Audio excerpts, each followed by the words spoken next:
This is the story of a man named Stanley.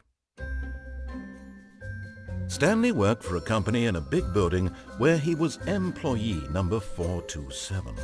Employee number 427's job was simple. He sat at his desk in room 427 and he pushed buttons on a keyboard. Orders came to him through a monitor on his desk, telling him what buttons to push, how long to push them, and in what order. This is what employee 427 did every day of every month of every year. And although others might have considered it soul-rending, Stanley relished every moment that the orders came in, as though he had been made exactly for this job. And Stanley was happy.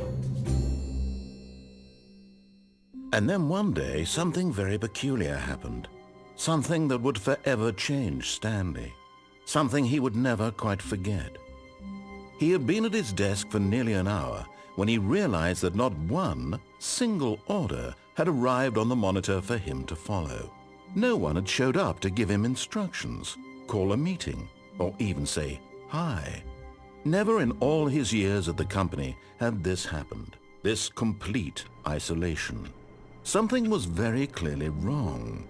Shocked, frozen solid, Stanley found himself unable to move for the longest time. But as he came to his wits and regained his senses, he got up from his desk and stepped out of his office. All of his co-workers were gone.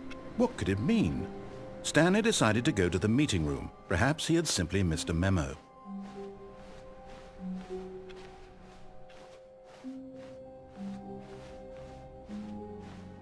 When Stanley came to a set of 2 open doors, he entered the door on his left.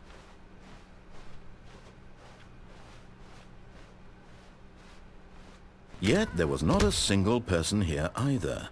Feeling a wave of disbelief, Stanley decided to go up to his boss's office, hoping he might find an answer there.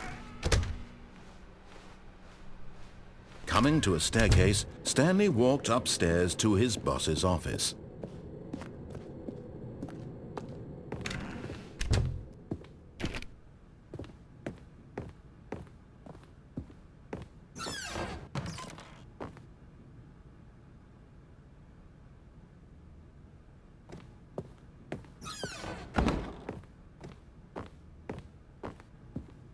Stepping into his manager's office, Stanley was once again stunned to discover not an indication of any human life. What could it mean, he wondered. Desperate for answers, he began turning the room over looking for clues that might unravel the situation, until at last he discovered a keypad behind the boss's desk. But alas, no code.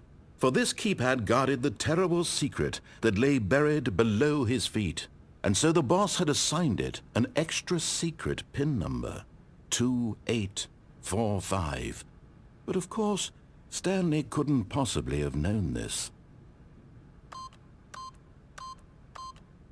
Yet incredibly, by simply pushing random buttons on the keypad, Stanley happened to input the correct code by sheer luck. Amazing! He stepped into the newly opened passageway.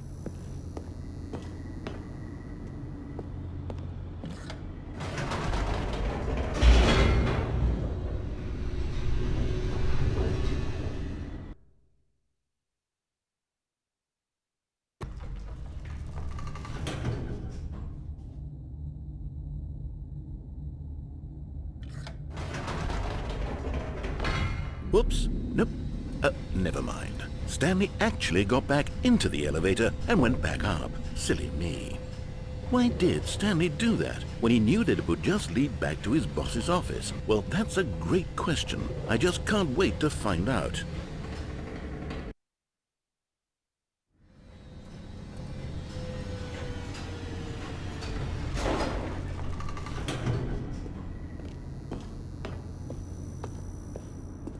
Here we are, Stanley. It's your boss's office. Exactly the way it was before you got onto the elevator. It's still just exactly what it is. What a decision you've made to come up here and look at the office again. This has fleshed out the plot of the story in new and fascinating ways I could have never anticipated. It's that keen eye for storytelling that you have, an incisive rapid fire of critical plot points, one after the other, weaving a rich tapestry of uncompromising narrative. Wow! I'm bolted to the edge of my seat.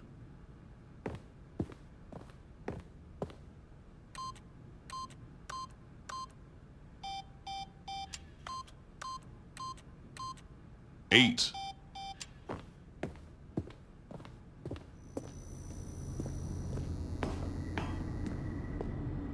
Incredible. Now he's getting back into the elevator and going down again. Ladies and gentlemen, how does he keep coming up with all of this?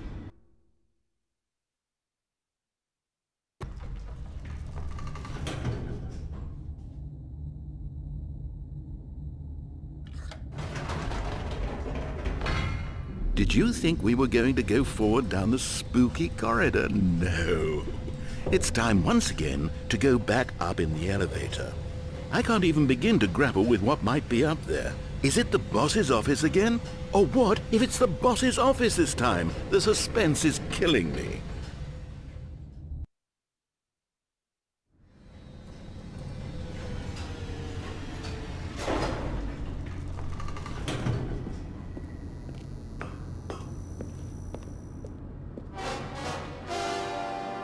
Oh my God, it's the boss's office.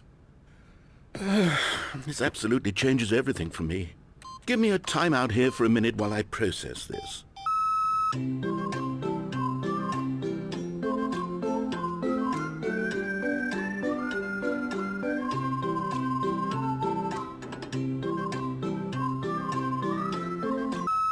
Okay, I'm ready.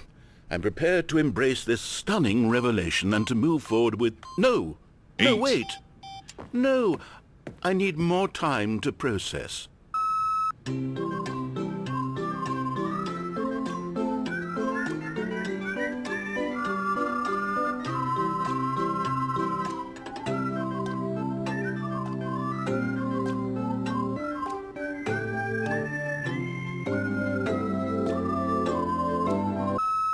All right. I have fully come to terms with it. I have made space in my worldview for this astonishing new reality. As before, I turn to your expert eye for gripping narrative, Master Stanley.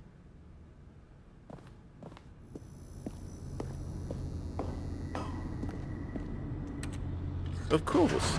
Going back down in the elevator. How did I not anticipate it? I mean, sure, now it's obvious, but you have to understand that 30 seconds ago, this kind of thing had never been attempted before. I had no frame of reference to even anticipate it.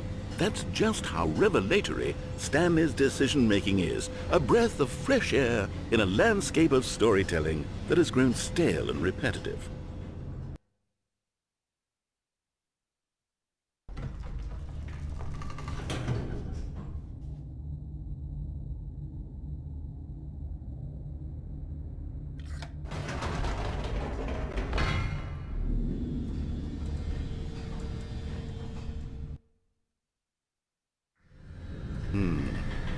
You know what? I've just thought of something. Hold on, let's stop for a moment. Don't you realize? It's the anticipation, Stanley.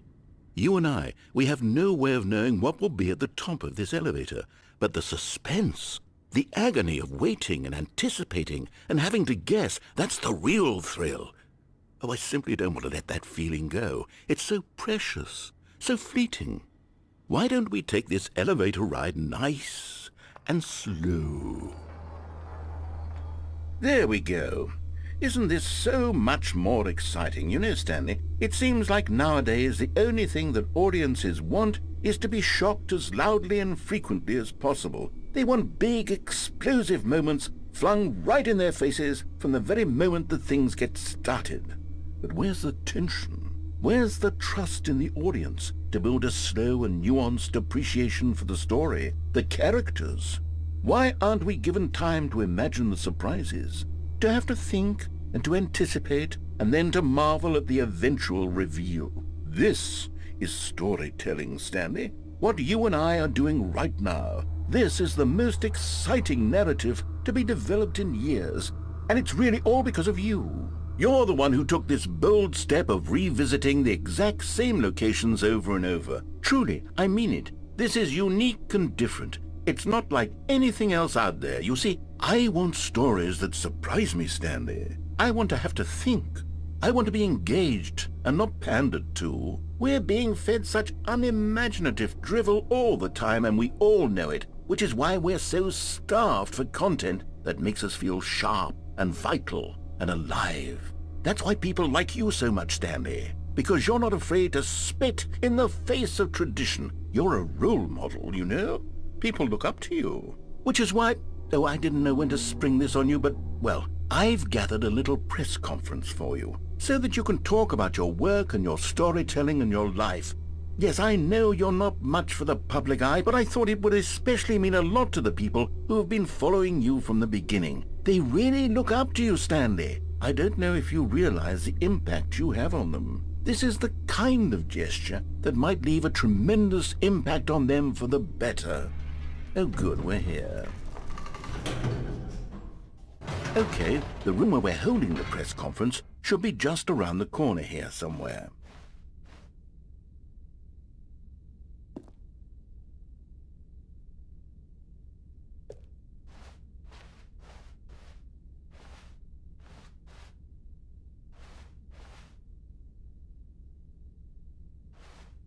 Ah, yes, here it is, just through this door.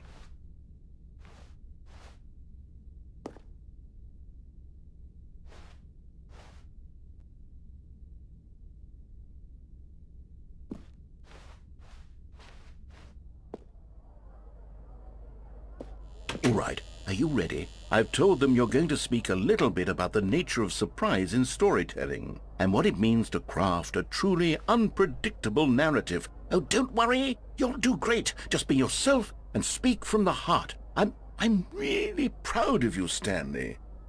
Okay, it looks like they're ready for you. Go get 'em.